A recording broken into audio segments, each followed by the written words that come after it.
Although the economy is improving in the United States, some economists say growth is slowing worldwide.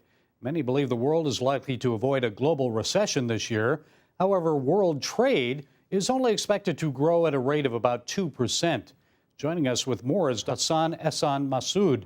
He's an author, a journalist, and he teaches international science policy at Imperial College in London. His latest book is The Great Invention, the story of GDP and the making and unmaking of the modern world. Please explain to our viewers, in case they've never attended an economics class, what's gross domestic product? Gross domestic product is something that I suspect most people will have encountered at some point in their school life. It's a little bit like the things that you do at school, but you generally tend to forget, like Newton's laws in physics or calculus in mathematics. So gross domestic product is, put in its most simplest way, it's the sum of what we as households spend, what our governments spend, and what our businesses invest. And if you add those three things together, that is, in its most simplest way, gross domestic product. Well, you seem to maintain that it's rather flawed gauge or barometer. Why is that?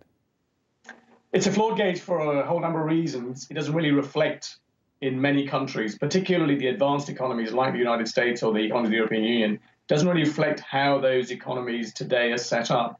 We don't have so many factories as we did in the 30s and 40s and right even in the 50s. A lot of that manufacturing, as you well know, as your viewers will know, has moved abroad.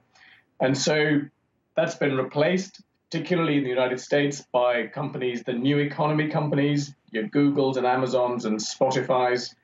And GDP really struggles to value what those companies are made of because, let's face it, they don't make widgets, they don't make things, and GDP is the way it's structured. It's all about measuring things. And what is a better way of knowing if an economy is working well? We just stop using GDP. Let's sort of say the world's moved on. We've got vast ability to gather huge amounts of data on absolutely everything from what particular thing I buy using my iPhone, every day or every other day.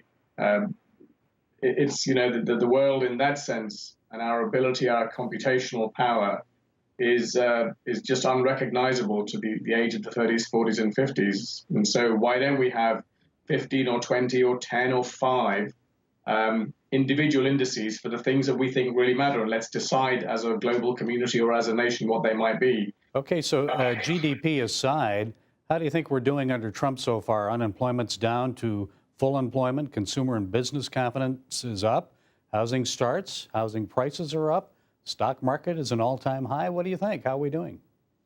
Well, certainly on the stock market, there's a bit more variability. I think certainly what is clear is that business confidence in the United States, and I suspect around the world, really has taken a jump. Under this current administration, I think the businesses, as we all know, like nothing better.